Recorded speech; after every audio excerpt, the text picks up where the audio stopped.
Howie Roseman and the Philadelphia Eagles have made another move in NFL free agency.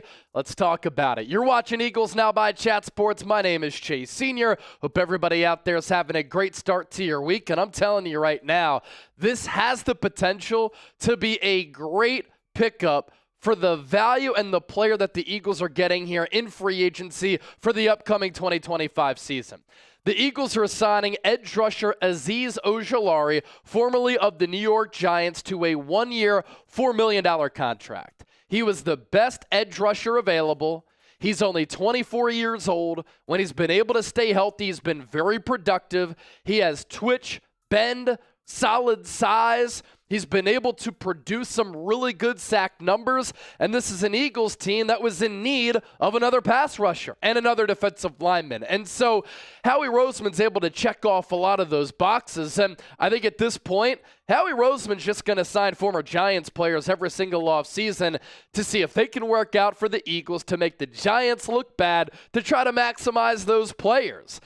In all seriousness, though, this is a player with a lot of pedigree in Ojulari. Second-round pick from a few years ago, 50th overall selection out of Georgia, and at 6'3", 240, he has shown an ability to really get after the quarterback at a very good level. Now, there are some concerns with Ojulari coming to Philadelphia. He has had a lot of injuries throughout his career. Nothing really catastrophic, but nagging injuries here and there, and that's why throughout his career, first 4 years, he's missed some time. As a rookie, 17 games, 13 starts. Year 2, 7 games, 5 starts. Year 3, 11 games, 7 starts. This past year, 11 games, 5 starts. And he really started to turn the corner in 2024, showing that ability once again, coming off a disappointing 2.5 sack season from 2023 when he had to step in for Kayvon Thibodeau on a Giants team that really wasn't good, but he was one of the lone bright spots, and then once again he got injured. So you look at the career numbers here for Ojulari, and coming out of Georgia year 1, the Giants are thinking, man, in the second round, we hit on a really important position with a player with a lot of talent, and it looked as though at that time he was going to be one of the next really good, solid pass rushers in the NFL. 8 sacks coming out of Georgia with 13 quarterback hits. He played in all 17 games, and he was able to start 13 of them.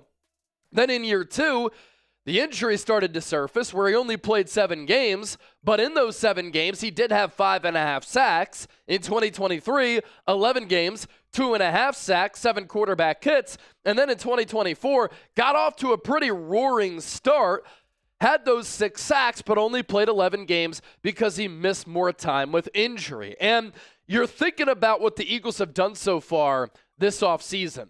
And what Howie Roseman's really focused on, let other players go who have earned bags. They've gotten bags from other teams. And then Howie has really tried to replace those players with the existing players on this Eagles roster, young core guys, while maintaining some cap space for the future to pay some of their other young homegrown players. But some of those players who have left in free agency, let's replace them with really short-term, cheap value deals where if they end up playing well and producing, we can get really good production from them on a really good discounted price rate. And so you think about Josh Uche, right? This is a player who in 2021 had 11.5 sacks, and he was top 10 in pass rush win rate among edge rushers last year, even though the sack numbers were down. And sometimes I look at sack numbers like wins and losses for a pitcher. It doesn't tell the full story for how that pitcher performed that year. I'd rather look at ERA and whip. Those are more telling numbers for the performance from that pitcher. With edge rushers, sometimes you have to look at pass rush win rate. You have to look at quarterback hits. You have to look at hurries. And I know John Gruden had that viral clip from a couple of months ago. I don't care about hurries. Get the quarterback on the ground. I want sacks. I totally get that. But if you're able to force the quarterback to get the ball out of his hands, or if you collapse the pocket, you get pressures and quarterback hits on that opposing signal caller, that can lead to turnovers, that can lead to incompletions, and high-level impact plays. And so Josh Uche has been able to do that throughout his career. Azeez Ojulari has been able to do that too.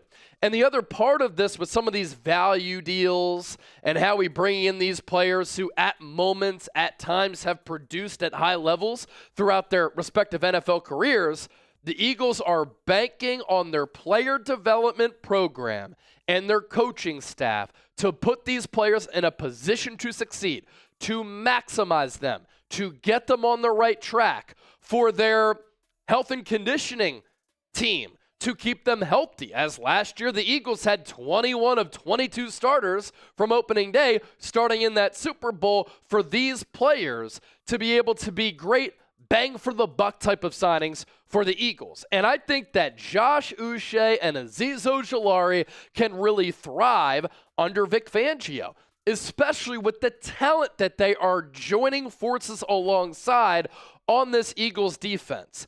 This Eagles defensive line going into the draft now looks pretty damn good if you factor in talent, production, coaching, and also Ojulari and Uche signing good value deals.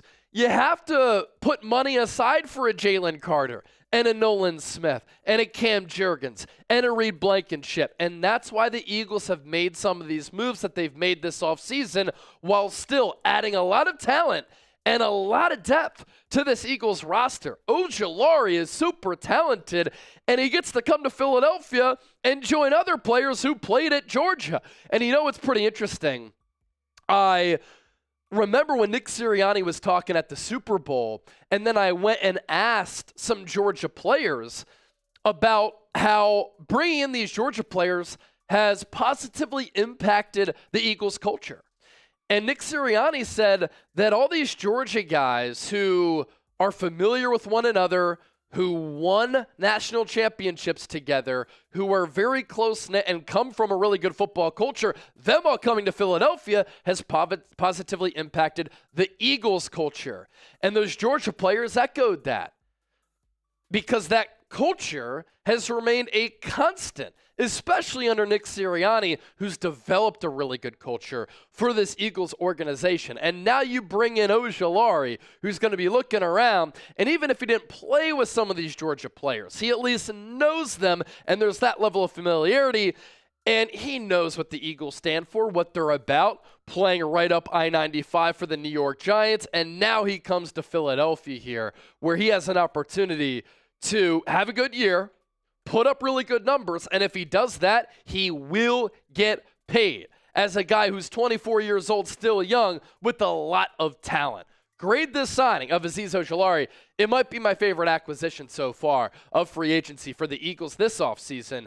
A, B, C, D, or F? Let me know down in the comment section right now. Eagles Super Bowl gear. Get yours. Myself and Chip, we already have ours, including this polo that I got at the NFL shop down in New Orleans. It's also available on Fanatics. You can find it here, chatsports.com/EaglesSB. Shirts, polos, hats, hoodies, jerseys, merchandise. chatsports.com/EaglesSB. Get your Super Bowl gear. It'll redirect you to Fanatics, and then Fanatics knows that Chat Sports sent you. We'll put that link down below in the comment section and attached to the pinned comment of today's Philadelphia Eagles. Now, so you think about what the Eagles have done this offseason in free agency. Saquon Barkley locked up and rewarded. Zack Baun locked up and rewarded. You get a QB3 and a fifth-round pick for Kenny Pickett. It's a great trade by Howie Roseman. You take a chance on Kenyon Green. I don't think it's going to keep Philadelphia from addressing the trenches in the NFL draft, but he's a former top 15 pick, and you're hoping that Jeff Stoutland can get him back on track, and Kenyon Green and Tyler Steen are going to come at the fraction of the price of the deal that Mekhi Becton signed. Now, he did only sign for $10 million per year, $20 million on that 2-year contract with the Chargers. I would have paid it. But again, Howie's trying to save some cash here, knowing that these extensions are coming down the road for multiple players who are part of this Eagles core. You bring back VanSumeren on that 1-year contract. He can impact all three phases of the game. Linebacker, special teams, fullback, A.J. Dillon, a bruising back who's a former second-round pick, Josh Uche, Double-digit sacks a couple of years ago. You signed him for less than $2 million. If he gives you 7, 8 sacks, what a signing that is. Harrison Bryant, 1 year up to $2 million. He spoke today and said, I just wanted to come someplace where I could win. Hasn't been able to do that with Cleveland or Las Vegas. Adoree Jackson, former first-round pick who started more than 80 games in his NFL career. He's going to be cornerback depth for this Eagles defense. Charley Hughlett, long snapper, said he's healthy now after a rib injury last year. $1.42 million is going to replace Rick Lovato. Avery Williams, the Eagles are listing him as a punt returner, kick returner. He's played running back, he's played on defense too, but the Eagles are listing him as a return man specifically. Patrick Johnson comes back from the Giants. Kylan Granson, one of the top blocking tight ends in the NFL. He can also catch the football too. And now Azeez Ojulari being added on this 1 year, $4 million deal. Pro Football Focus numbers last year, not great. Had a pass rush grade of 54.6. Sometimes he can get a little bit sack hungry, but in 196 pass rush snaps, we talked about the sack numbers, right? 6 or 7, depending on what database you want to look at. He had 12 hurries. He had 22 pressures. And he's going to be a part of this edge rotation for Philadelphia, where he's going to have opportunities when he's playing alongside some of the players who are already existing on this Eagles roster. Subscribe to the channel. Instant reaction video coming your way right now. Nobody does it like we do it here on Eagles Now, right here on YouTube. And if you agree, type real one down in the comments.